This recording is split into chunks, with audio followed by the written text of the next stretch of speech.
లేదు. ఏ ఒక్కరు కూడా ముందుకొచ్చి మాకు సహకారం ఇవ్వలేదు. మేము అడుగుతున్నాం, మేము కూడా చాలా మహిళా సంఘాలు ఉన్నాయి, మహిళా సంఘాలు కూడా సపోర్ట్ చేయండి దయచేసి. హ్యూమన్ రైట్స్ ఉన్నాయి, హ్యూమన్ రైట్స్ కూడా సపోర్ట్ చేయండి. అనేక విద్యార్థి సంఘాలు ఉన్నాయి, అనేక యూనియన్ సంఘాలు ఉన్నాయి. ప్రతి సంఘం కూడా దయచేసి మాకు సపోర్ట్ చేయండి.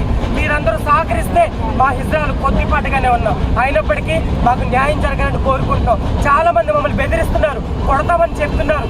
మేముండే ఏరియాలోకి వచ్చి కూడా మమ్మల్ని ఇబ్బంది పెడుతున్నారు. ఎందుకంటే మాకు ఎవరు లేరు కాబట్టి మీరందరూ మాకు సహకరించి మాకు ప్రత్యేక చట్టం తేవాలని మేము కోరుకుంటా ఉన్నాం. దీపుకు న్యాయం చేయాలి. ఆ దీపుకి అంత ముక్కల ముక్కల కింద నరికిన బండిని గురి తీయాలి. ఆ గురి ఎలా ఉండాలంటే ఏ హిజ్రాల్ మీద కూడా చేయి వేయకుండా మమ్మల్ని టచ్ చేయాలంటే వాడికి భయం వచ్చేలాగా నడి రోడ్డు మీద తీసుకొచ్చి వాడిని ఎన్కౌంటర్ చేయండి. అప్పుడు మాకు న్యాయం జరుగుతుంది.